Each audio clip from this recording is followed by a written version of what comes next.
La mairie de Treichville organise à compter de ce jeudi une formation sur le rôle des conseillers municipaux dans le développement de leur localité. La police italienne a sauvé mercredi de justesse 51 collégiens pris en otage et menacés dans un bus près de Milan par leur chauffeur. Comment le pire a-t-il été évité? Nous en parlerons dans cette édition. Bonsoir, merci de suivre le 19h.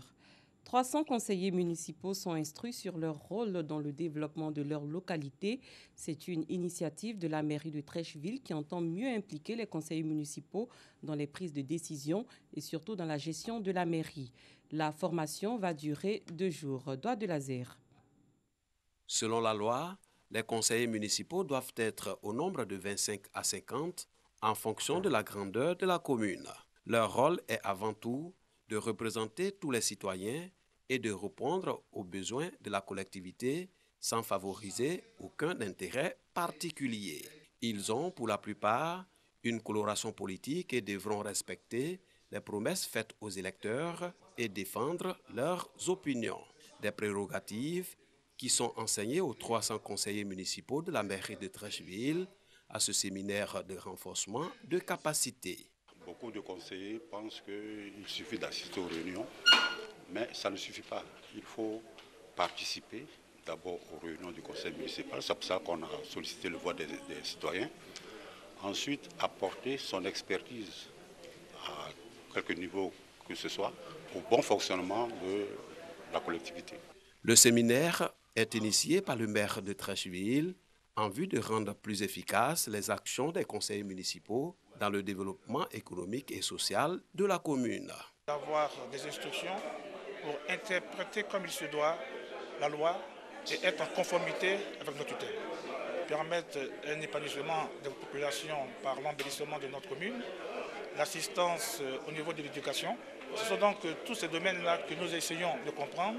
Les participants se réjouissent de cette opportunité. Il y a des domaines de compétences dans lesquels nous ignorons. Le maire, lui, il est plus aguerri, certes, mais nous avons besoin de pouvoir comprendre beaucoup de choses, surtout dans le domaine des transferts de compétences, par exemple, ce que la collectivité doit pouvoir faire, ce qu'elle ne doit pas faire. Tout ceci nous permet aujourd'hui, par cette formation, de mieux apprendre et à mieux connaître la collectivité dans laquelle nous exerçons en tant que conseiller municipal.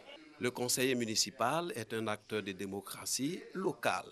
Élu au suffrage universel direct, il a un mandat de 6 ans renouvelable. Le conseiller municipal a aussi le pouvoir d'élire non seulement le maire et ses adjoints, mais également les représentants de la commune dans les instances intercommunales. Dans les communes de plus de 9000 habitants, il est appelé en sa qualité de grand électeur à élire les sénateurs.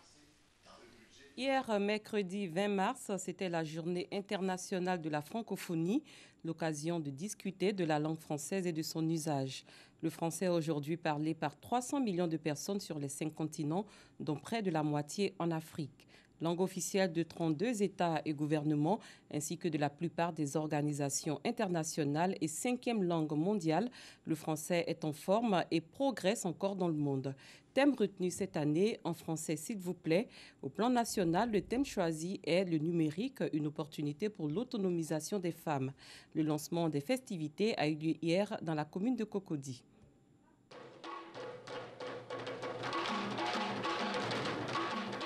Animation artistique et culturelle pour marquer la journée internationale de la francophonie en Côte d'Ivoire. Journée célébrée tous les 20 mars de chaque année. Occasion de retrouvailles pour les pays ayant en pratique l'usage du français autour d'une même devise, égalité, complémentarité et solidarité. Nous nous engageons à travers notre trait d'union, la langue française, à promouvoir la solidarité, la fraternité, le partage, le vivre ensemble entre les religions, entre les ethnies, entre les cultures de notre pays. Et nous utiliserons les armes de construction massive tant enseignées par la francophonie, qui sont le dialogue, l'écoute, mais aussi la solidarité. C'est dans ce cadre que la Commission nationale de la francophonie a choisi le thème « Paix, citoyenneté et développement, les femmes et les jeunes de Côte d'Ivoire s'engagent ». Il s'agit de créer un espace économique viable, un espace de circulation, un espace de partage, en faisant acquérir aux jeunes et aux femmes les mécanismes de création de richesse. Le thème international de cette journée est en français, s'il vous plaît. Des ateliers de formation vont se dérouler jusqu'au 23 mars à Abidjan et dans 5 régions du pays. Objectif, former 200 jeunes à la citoyenneté et au volontariat, 100 femmes à la culture entrepreneuriale par le numérique et familiariser 100 jeunes avec l'économie culturelle à travers une présentation des métiers du cinéma. C'était le point de Rosemonde Kini et Doigt de Laser. Un mot de culture, la grande finale du concours Miss Handicap, c'est pour le mois d'avril prochain au Palais de la Culture à Trècheville. Le comité d'organisation était aujourd'hui face à la presse. Thème de cette deuxième édition, l'accès à l'information et à la communication des personnes en situation de handicap en Côte d'Ivoire. Cette année, les personnes atteintes d'albinisme et de petite taille ont intégré ce concours qui se veut un mode de sensibilisation à l'acceptation de l'autre avec sa différence. C'est reparti avec Rosemonde Kini et Doigt de Laser. Myrna Dambélé, handicapée de petite taille, fait partie des 10 candidates finalistes de Miss Handicap 2019. Un concours qui a pour but de montrer que le handicap est loin d'être un préjugé. Je suis contente d'être parmi les 10 finalistes et le fait de montrer mon image me fait très plaisir. J'invite toutes les personnes en situation de handicap à venir nous soutenir et à se présenter aux différents concours. Miss Handicap veut contribuer à décomplexer les jeunes filles dans cette situation et œuvrer à leur intégration sociale et culturelle. Cette deuxième édition s'inscrit dans le cadre de l'accès à l'information et à la communication des personnes en situation de handicap. Les difficultés des personnes en situation de handicap, on a un gros problème d'information et de communication. L'accès à l'information et à la communication nous emmène à parler d'école inclusive, nous emmène à sensibiliser les médias sur le fait qu'il y ait des personnes qui n'entendent pas et qui ne voient pas. Donc notre objectif, c'est de sensibiliser la population à accepter le handicap et à travailler dans le sens à comprendre qu'il y a des personnes en situation de handicap dans notre société et tout ce que nous faisons, nous devons les prendre en compte dans tout ce que nous faisons. Pour remporter la couronne, il faut recueillir 40% des votes du public en ligne et la décision du jury à 60%.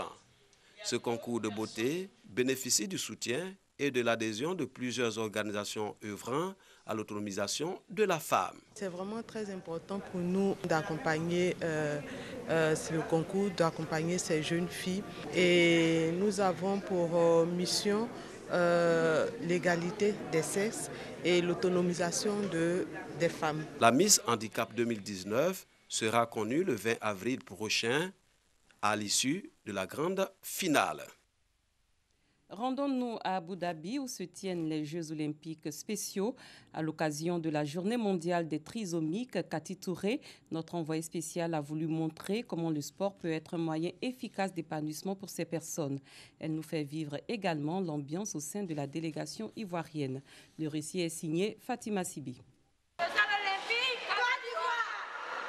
Ils vivent avec la trisomie 21 et ont décidé de s'exprimer par le sport. À Abu Dhabi, où ils prennent part aux Jeux olympiques spéciaux, ces athlètes représentent valablement la Côte d'Ivoire.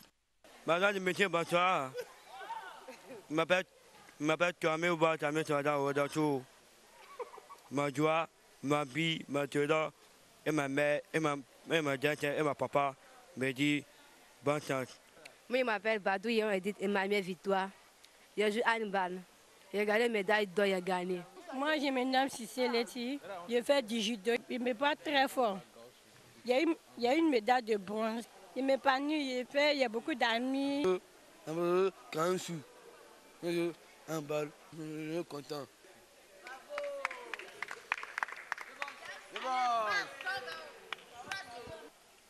C'est Waouh. Tu fais quelle discipline? Judo. Tu fais le judo. Quand tu fais le judo, ça te fait comment? Si. Quand tu es content? Je suis content. Je m'appelle Taoré Aïtachou. Je joue en balle. J'ai vu la médaille d'or. Quand je joue en balle, je suis content. 1, 2, 3. Nous sommes les champions!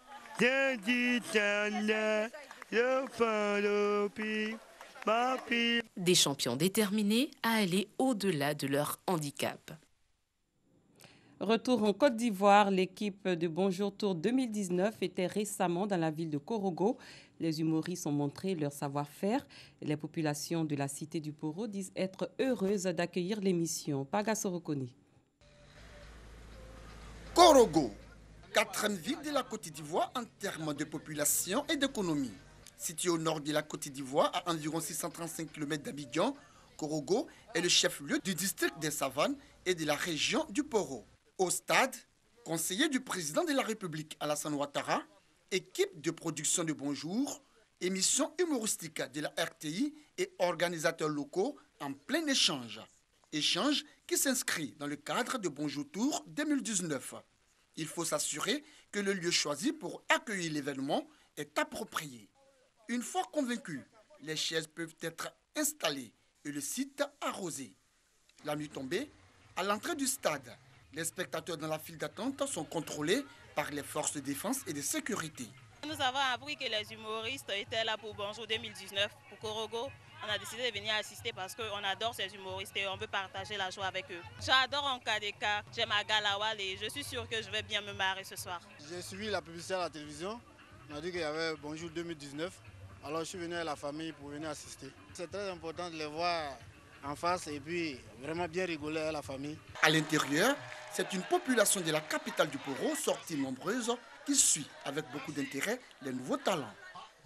Je vais donner des conseils aux femmes, les femmes de Korogo. Méfiez-vous des garçons qui portent veste. Ouais. Parce que ce n'est pas tous ceux qui portent veste qui sont des boss. Souvent, il y a témoins de Jéhovah dedans. Méfiez-vous des garçons qui sont courts.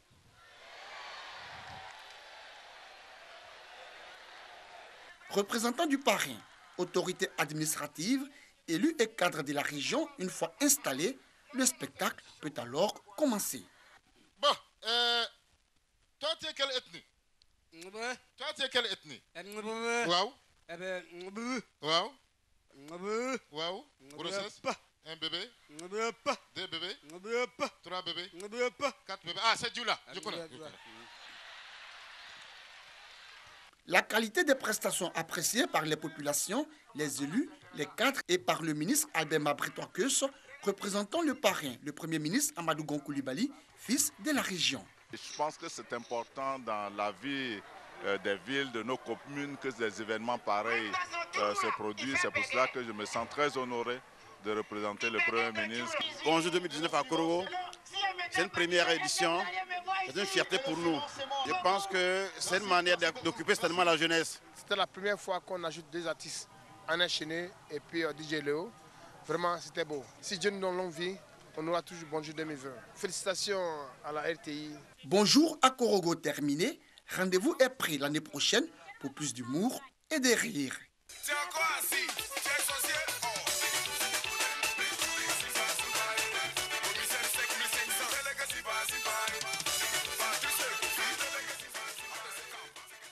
Ailleurs, l'ancien président brésilien Michel Temer a été arrêté ce jeudi dans le cadre de l'enquête anticorruption Lava Jato ou Lavage Express à Sao Paulo, au sud-est du Brésil.